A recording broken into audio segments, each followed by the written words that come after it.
Hi, my name is Jimmy Sauer, and this is my testimony. Growing up, I went to church with my mother every Saturday night. I went to Sunday school, made my first communion, and later my confirmation. It all seemed very repetitive to me. Sit, stand, kneel, go to confession, or you can't receive communion. Confession, that was scary. Here you're supposed to tell the priest all the sins you've committed, and he tells you how many Lord's Prayer and Hail Marys you must say in order to receive forgiveness. Well, every time I went to church, I was reminded that I was a sinner and that I was going to end up in hell if I didn't stop sinning. Well, to be reminded of this on a weekly basis was not making me feel all warm and fuzzy. And then to have to admit my sins to the priest, who, even though there was a screen up in between you and him at confession, you could tell which priest it was. And I know he could tell it was me on the other side of the confession screen. How do I tell him all the bad things that I've been doing in private, only to see him outside the confession booth and feel that I'm definitely being judged? Well, once I became confirmed, I started coming up with more and more excuses as to why I couldn't make it to church. Then after graduating high school, I focused on work and put all my effort into making as much money and being the best electrician I could be, because I believed this was the path to happiness. But it seemed that the harder I worked and the more money I made, that all that stuff that I had been accumulating was not making me any happier or feeling fulfilled. In 2011, I had an accident at work that completely changed me and my family's life.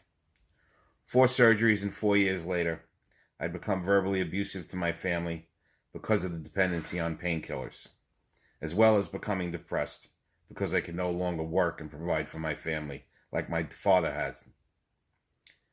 I was no longer in control of anything in my life. My wife was working 6 to 7 days a week just to keep the roof over our head and food on our table. I couldn't feel any lower. Then one day I had to take my daughter and spend a weekend at a communion class at St. James Lutheran because my wife had to work. This is where my eyes were finally open, and I began my relationship with God and Jesus. While sitting in the class, we were told that God loves us, and that not to condemn us, but to have mercy on us.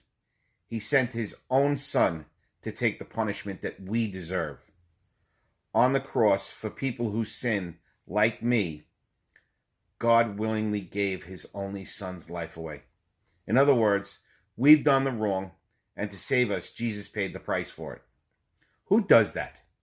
And if we believe in Jesus, and that what he did for us, hell is off the table, because giving his life for us, Jesus also gave us eternity with God in heaven. It's all God's gift. That changed me. I stopped feeling sorry for myself.